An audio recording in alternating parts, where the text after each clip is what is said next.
So hi, Dennis. Here we are again. Good to Hi, see Jan. you. Good to see you again. Yeah. We're going to talk a little more today about some of the things that we started talking about in the first dialogue.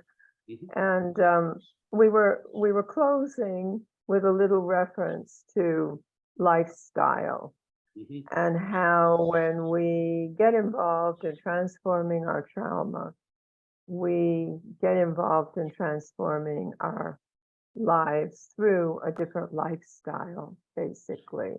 Mhm. And I always define lifestyle as mind, body, spirit, and heart. Mm. And I think it's important to work on each one of these every day so that we have sort of a balance in our life and our lifestyle. So I wanted to start Yeah. asking you that question. How do you approach lifestyle? Yeah, no, very much so, Jan. Thank you. And it's great to talk to you again about this stuff. It's so important. Yeah, like for me, as we spoke about before we came on air, it is, I had to completely relook look at again, sort of how all the choices I was making across my life and lifestyle when I was unwell and kind of was struggling to find my way and figure out how to get better. Um, Mind, body, spirit, heart really captures it in, four words. So, a big part of my thing is movement. So when I was unwell, Jan, I wasn't moving a whole lot, quite simply. A lot of this, as we'll talk about later in my mission to help other veterans and disabled veterans in Canada. It's been a process of like really an evolution of, am I going about things the right way, and what could I possibly do better? And that speaks to that self-empowerment. So what that looks like for me practically, where I wasn't moving before, I reached out to our mutual friend Lori and just started with some basic breath work and sort of relearning from a very basic level how to even breathe again and start moving slowly with breath. I figured that was the safest way. I was drawn to it for some reason. My care team had mentioned yoga and breath work as a practice. And eventually I was receptive to their guidance. And so that was kind of the beginning. And movement for us as humans, well, it does a whole lot of things. It's absolutely phenomenal for our circulation. It's phenomenal for our joints and our muscles. And movement can be something as simple as a walk, or as we're sitting in a chair, stretching the arms back, sitting up tall. So I think a lot of times when people start to consider lifestyle changes and tweaking things, sometimes the movement piece, or we think of movement and exercise, can be scary or can be daunting for people. So that's why I think it's really important for us to talk about all the different kinds of movement. And you and I have done some shaking together and some dancing together. And that's new. That's kind of the newest movement for me. And I got to be honest, the last 2 mornings, I put a timer on for 2 minutes. And as part of my warm up, I did some shaking, and then it evolved right into dancing by myself in my basement, and felt great afterwards, smiled at myself afterwards. So you know, again, it's so easy to go on these little stories about these individual pieces because, fortunately for me, I embrace the lifestyle change because to me, that lifestyle change equaled empowerment. So if I tweaked these areas, looked after my spiritual side a little bit with some meditations and, yoga nidras, getting out for a walk in the woods. So, there's ways to combine how we can look after things. So we can look after our mind, body, spirit, and heart all in the same exercise, even, so yeah, it's vital. And my message to other folks out there that are still really dealing, with their trauma, mentally, physically, spiritually, is open your mind, open yourself. There's many tools. Some will work, some may not, but if you're open to try different things, it's that old thing where you throw everything at the window and, some stuff is going to stick. And it's a lot of fun. And again, by meeting folks like you, learning other means and other ways, like the shaking and dancing. And as I always do, I had to go back and delve into the science a little bit just to kind of see why Jan was having me shaking and dancing, or just to refresh. It was in there. I had read about it, but that brought me quite swiftly into just a review of the whole polyvagal theory. Which was extremely helpful for me right now, as one of my issues is chronic pain. That's, a lot of it is the stored trauma. But I've had quite a huge breakthrough in the past 7 to 10 days, reducing that 4-letter word, PAIN. I'm using sensation now, because I've really started to focus my whole mindset to seeing and viewing it as the messenger.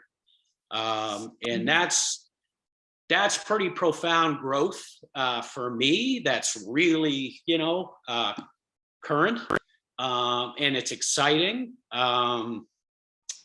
because, there's, when we do the lifestyle changes and honor our bodies and our spirit and our mind, it's quite amazing how opportunities and how doors open and answers come. And very often it's just a small change that starts that positive momentum. So that's what I would encourage people to kind of consider, from that overall lifestyle, it can mean a lot of things, but I love your 4-word, mind, body, spirit, heart, because it really keeps it simpler, or, So you've touched on mind, body, spirit. You've touched on those 3. And I just want to compliment with the 4th one, heart. Right. I think we do it, but sometimes we don't recognize that, heart is the emotional part of ourselves, and especially the compassionate part. And so when we reach out to other people who are in pain, either physical or emotional or psychological, when we show empathy, when we walk in their shoes, that's where the heart part comes in. Right. And I think those of us who have been through or dealing with trauma, we do that very naturally, reaching out our hand to others. Right. Which really hindered me because I spent more time out there with other people in their hearts, and I neglected my own for a very long period of time. So that's a really good thing to bring up, because, here, again, a man, a former soldier, and, you and I are having a talk about emotions and our heart. And I think that's absolutely wonderful. Because, as a man and as a soldier and as an athlete, the way sometimes we're conditioned and, how we're raised in the Western society, it doesn't lend itself well to that emotional side and living, from our heart.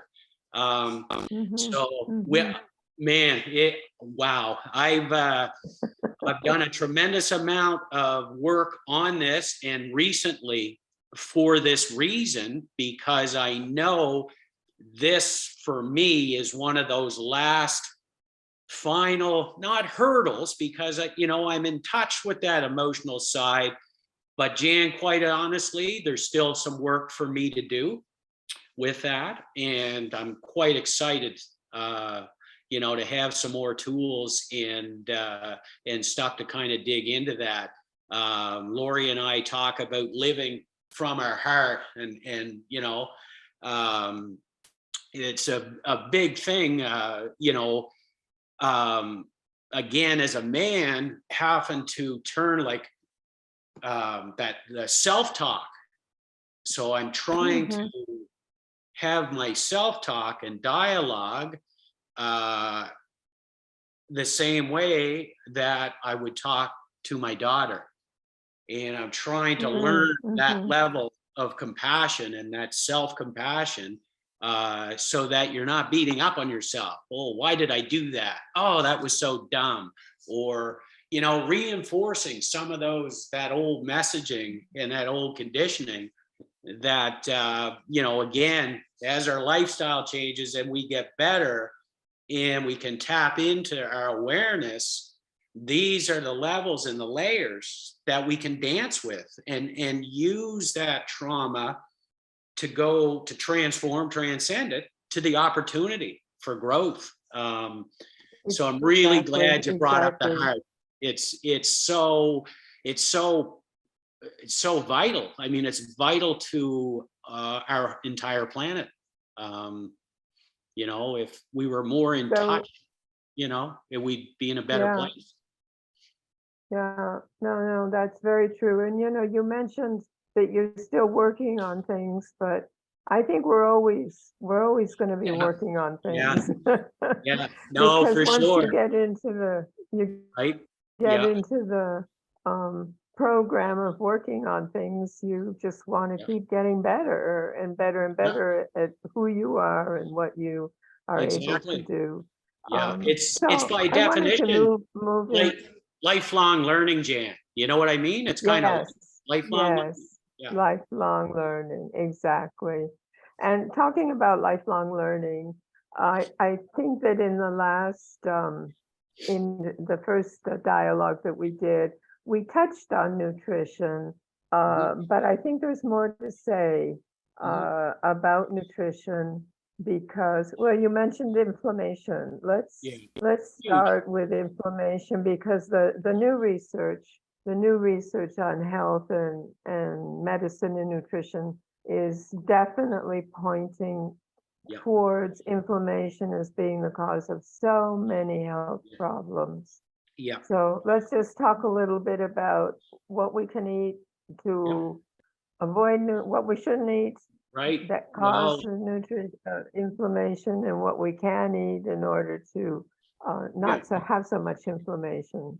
Yeah, well, and as you know, I mean, this can be, as we said off air, this can be a very tricky subject sometimes, depending on where people are in their existence.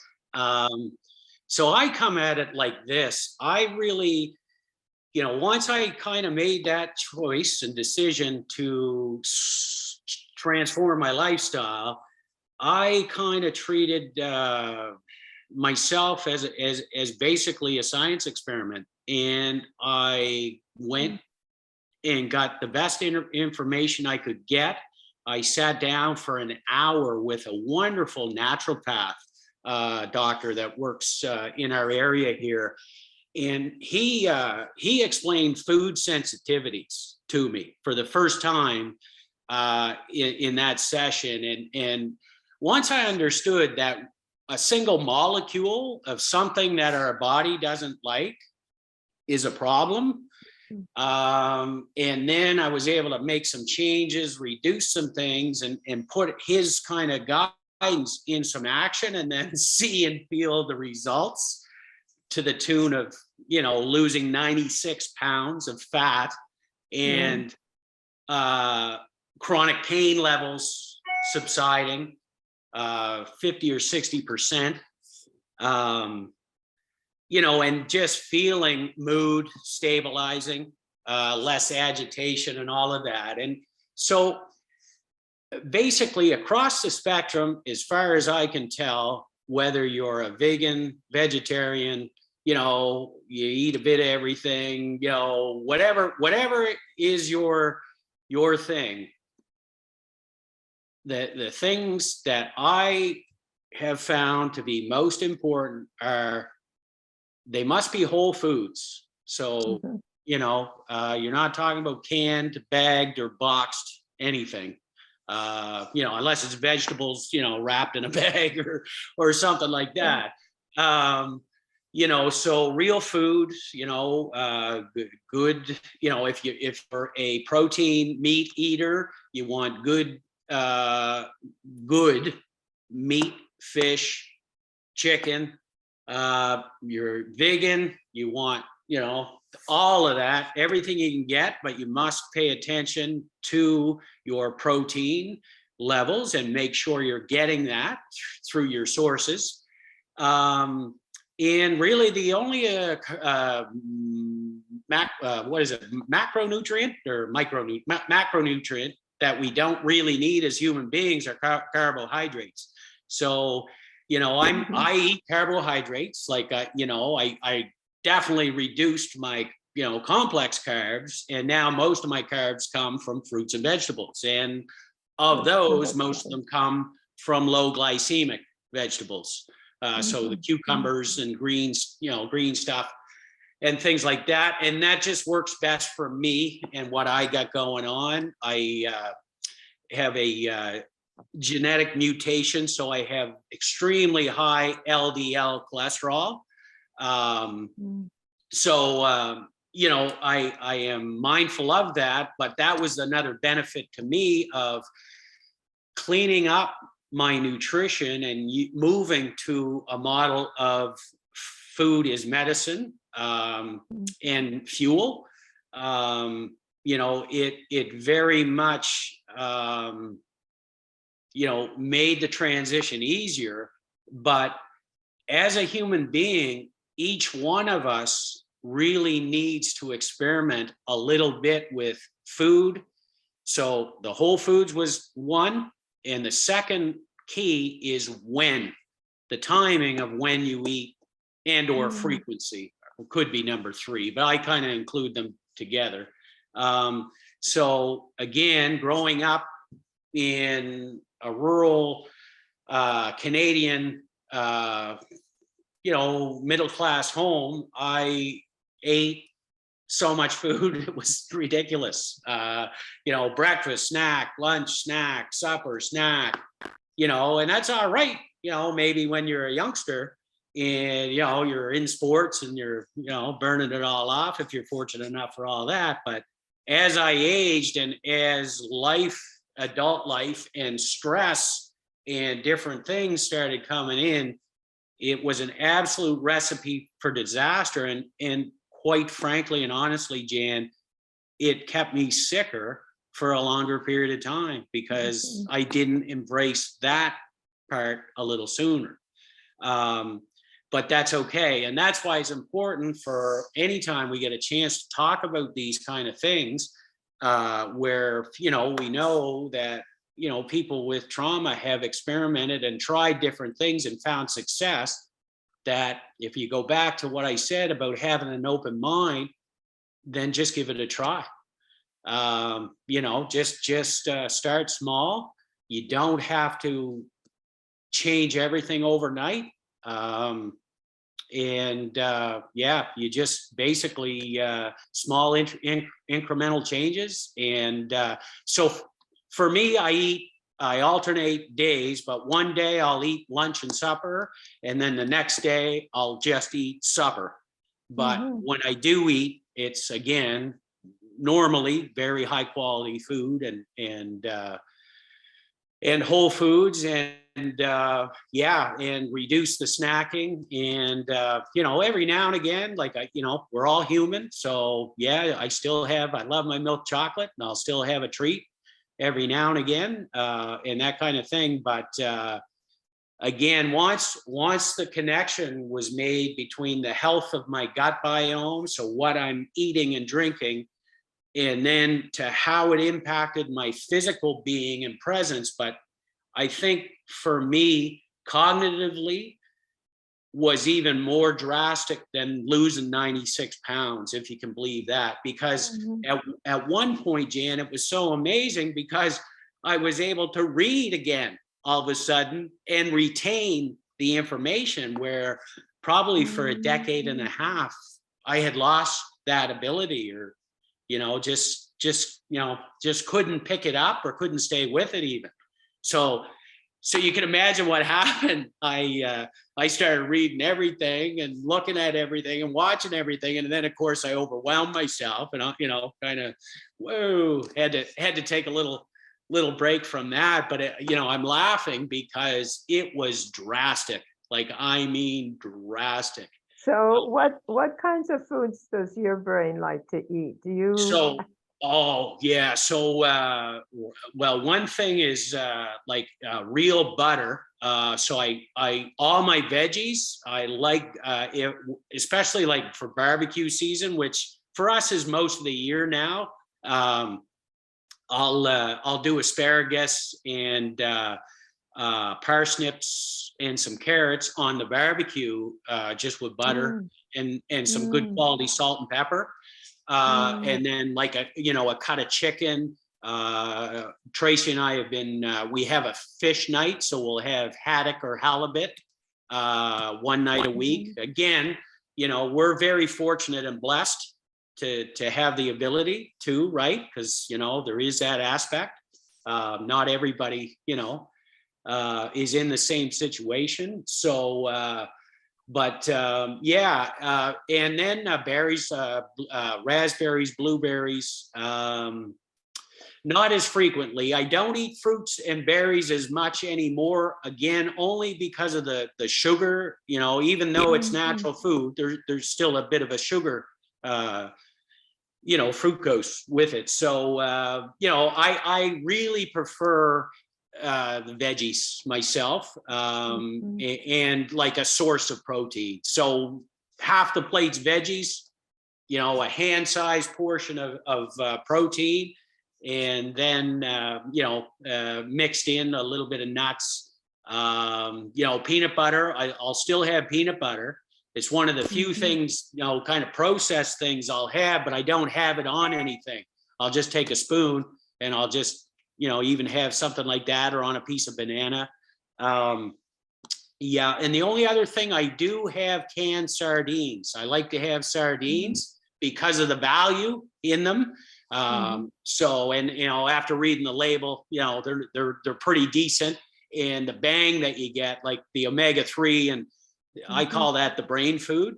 And I supplement with omega-3 as well. It's one of those ones that I just can't get enough of it because of the inflammation and the pain in the past, and again, some of the mental health issues that I just I'm thinking, just occurred to me, because you were talking a lot about fruits and vegetables and nuts and seeds and chicken and fish, which is more or less what I eat too. And then I was thinking, well, now let's try to walk in the shoes of the people in Ukraine, and there's really none of that very available, and we can't send all of that over there. But sardines We could Absolutely. be sending a lot of Absolutely. sardines. You know And- what, and Jan? let's- That's magnificent. Talk a little bit about, I've been promoting sardines a lot with my women friends. Right You on. know, the calcium, the Absolutely. bones are in there, and the omegas, as you Yeah. just mentioned. Yeah. And most people say to me, "Oh, I don't like sardines." And I say, "Well, you probably didn't like wine the first time you tried it, but you're probably That's- drinking it now." That's a great analogy, eh? Yeah, I like that one. Yeah. No, I mean, So, yeah, it's you know, there are some things that are of value that you can get that are more non-perishable, but that's a great example. mhm. And I've actually got people on the ground over there doing supply stuff and Oh, logistics. mhm, I'm actually going to get a message to them about that very item, because that's a product that they could do bulk to get it right, into the right. And country. it's not only the calcium, because the bones are in there, Yeah. and the omegas that we already mentioned. But what Yeah. else can we say about sardines? They don't, I read somewhere that they don't absorb mercury the way many other fish Fish do. So do. that's There you go. another, Yeah. or, I didn't know that. not Right. as much because they're little or something. Right. I Right. don't know if there's anything else you want to say. Yeah. No, I just know it's a convenient, right out of the can. Like, that's the other thing I really wanted to mention too. Like, We leave nutrition. I'm not a cook, Oh, but I like simple things, and that's why the sardines kind of appealed to me. okay, we had a little break and now we're on to sardines again. So what are we learning about sardines, Dennis? Well, the last thing in our little commercial break there, I ran to the cupboard and grabbed a package of them, and it's quite interesting. Can you show us the package? Yeah, these are the particular ones that I get, Okay. and there's the nice big nutrition label on the back, which you guys won't Uh-huh. be able to read. But so in this little can, and this is why I like them, they're nice and simple. You're getting lots of good fats. You're getting your omega, and you're getting like no carbs. And there's 17 grams of protein in this. So, and then the sodium, your potassium, calcium, iron, vitamin D. So, you know, a lot of wallop in a real simple product. You know, that's again easy and, you know, non-perishable, more importantly, for, you know, different Right, parts of the world. right. Right? Yeah. Yeah, well, since you have some friends over there that are helping out, Mhm. maybe they're already doing this, or maybe Yeah. they have some other mixture with Yeah. sardines, ground up sardines, but Right. it never hurts to make Yeah. suggestions. That's right.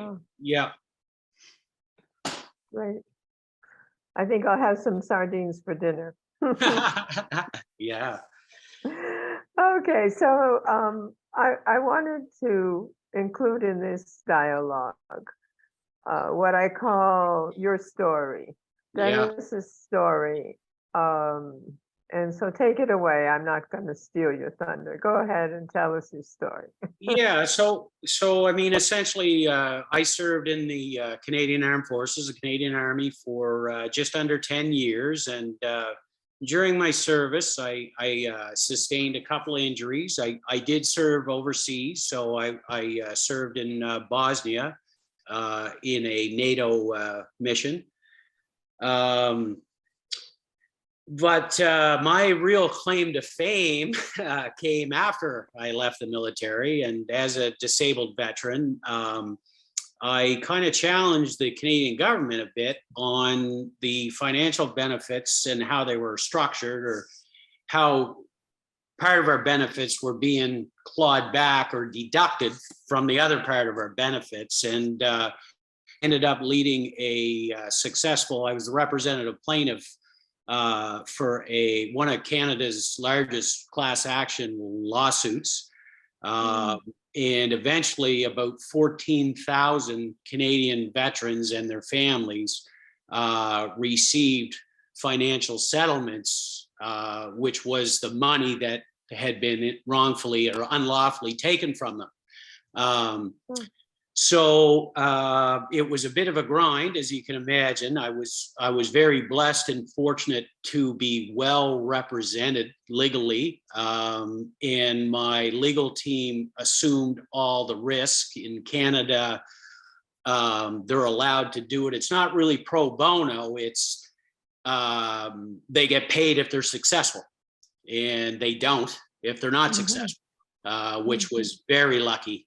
And really was the only access for that number of us, to justice. So, yeah, it was a unique time. I wasn't very well through most of that. I was carrying a lot of anger at the time, a lot of resentment, and I guess in a way that might have served me then a bit to kind of keep me going, but I got to the point where my own health and my family's health was more important. And I knew I needed to address that. So I stepped away. I stepped back from the veterans community for a pretty long time, like years, really. I stayed peripherally connected, but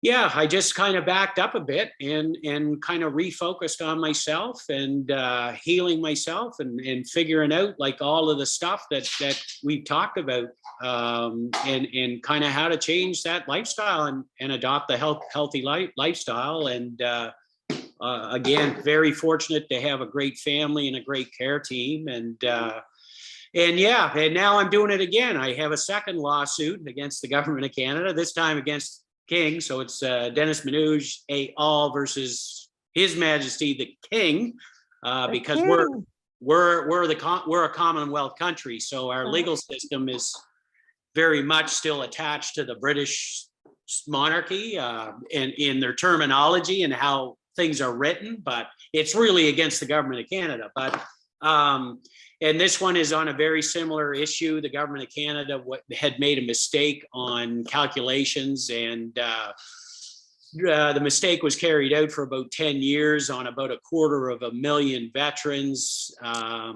My lawyers reached out to me and asked me if I was willing to go again, but this time I didn't really have to do too much and let them handle it. And so that's what I've done. So that's in federal court right now. So I may become, I hazard a guess, I could very well become the first Canadian to have successfully taken a queen and a king to court and won. I'm doing a project on you for school. Okay, cool. Yeah, so yeah, it's very unique. Probably don't have to buy beer too many places in Canada, but I've had a lot of gratitude expressed to me by the veterans community, and but I was raised and brought up to understand right from wrong, and yeah, it was a hill worth fighting for me, in that, my country, Canada's bravest sons and daughters were being, kind of wrongfully treated. And, I just was fortunate enough to be put in a room with some really good legal people, and we decided to have a go at it, and we were successful. So yeah, very fortunate. So I think, what I take away from listening to you is the importance of understanding our rights and defending our rights, and the rights of other people. And, I applaud you without knowing the details and without saying that I agree or I disagree with what you were doing, but I applaud you for helping all of those involved Yep. to become more aware of their rights, because Yeah. this is very, very important. It makes you a defender of human rights, which is, I Yep. always say to people, that's a wonderful label to have, to be a defender of human rights. Yeah. Yep. Yeah. Absolutely, Jan. I appreciate that. Thank you. Yeah. Yeah. Well, Dennis, I think we've come to the end of our second dialogue, Right on. and we'll say goodbye to our community that's going to be watching this, and you and I will stay on and talk a little bit more afterwards. Right on, Jan. So, Thank you. bye-bye, everyone. It's been great. Peace. Yeah.